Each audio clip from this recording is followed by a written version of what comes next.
Tawana, a real pleasure to meet you. Nice to meet you as well, Pat. Thanks for having me. Now, Tawana, you were kind of recently installed as the CEO of American Clean Resources Group. What's been your biggest challenge so far? Like any new CEO coming in and getting to know all the players and just kind of wrapping your arms around who's who and ensuring that people know that I'm here, not just to lead the company, but also to help the team realize the vision that they were working on before I came on board. Hey, let's talk about that team because you put together what is called an environmental sustainability board. How is that going to influence, do you think, your strategic direction, especially when it comes to things like smart mining and waste and energy, those spaces? Well, I'm a firm believer, Pat, in surrounding myself with people that are knowledgeable and proven, everything from mining to renewable energy as well as finance.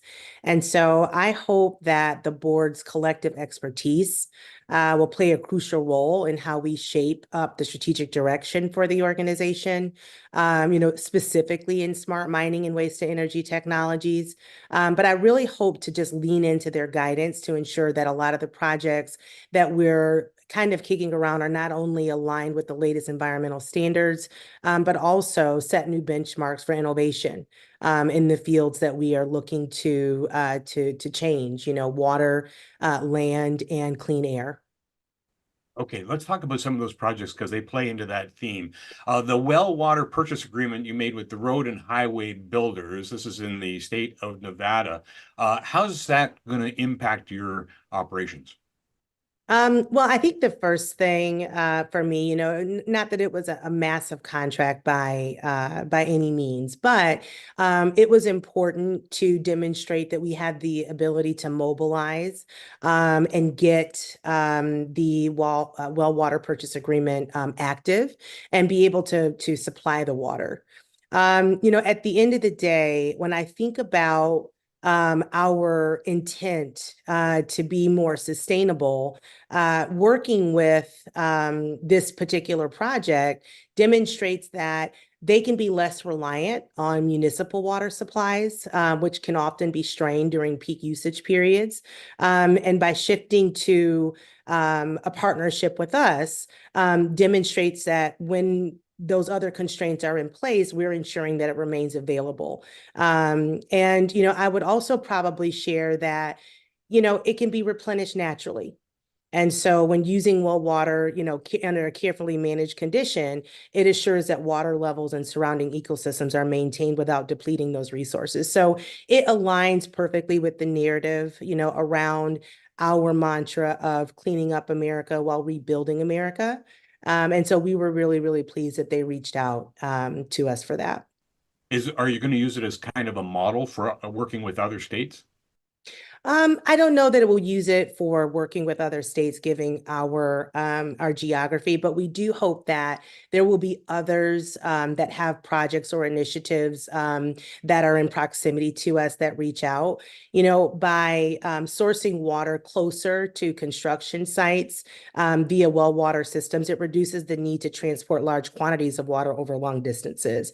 And so we hope that the reduction in transportation not only decreases from a logistical cost, but also cuts down on fuel consumption and any associated carbon emissions that contribute, to a smaller carbon footprint for their construction initiatives. I'm looking at some of your innovative techniques, if you will, in financing, in particular your federal tax credits. And you're transferring those federal tax credits to individual investors. How do you see that working for you? Is it more a case of relations with investors? I mean, obviously we have them, right? And I think that's probably the most important new scenario where for the first time ever, these tax credits have been democratized. And so we look at it really as being designed to enhance the attractiveness and financial viability of the renewable energy project. And so it's still a fluid situation. It is still very early on. But our build out is over a $3 billion build out, which puts us in a position of controlling approximately $1 billion to $1.5 billion. And those are, we're looking at various tangible economic benefits, but we do believe that the approach will not only accelerate the project timeline, but will also boost investor confidence and commitment, which obviously is a crucial part of rapid deployment of the project. Let's talk about your acquisition strategy overall as well, because you recently announced the acquisition of Swiss Community. I believe that's the pronunciation. Who are they, and what do they bring to the table? Sure. So Swiss is an organization that was born out of a collaboration or partnership, if you will, with the University of Louisville in Louisville, Kentucky, which is actually where I reside. While the project is in Tonopah, Nevada, and we are headquartered in Lakewood, my home is in Kentucky. And so being able to, one, support our local university as well as a budding entrepreneurship entity was very attractive. But essentially, I mean, they align perfectly with ACRG's long-term vision for environmental sustainability, and their innovative technology and water quality improvement are really critical, one of the critical areas of our strategy. Because not only is this a technology, that we feel will become sought after as it relates to a lot of the water security initiatives or issues that I should say that are arising here as of late. But it also will enhance community engagement and environmental stewardship.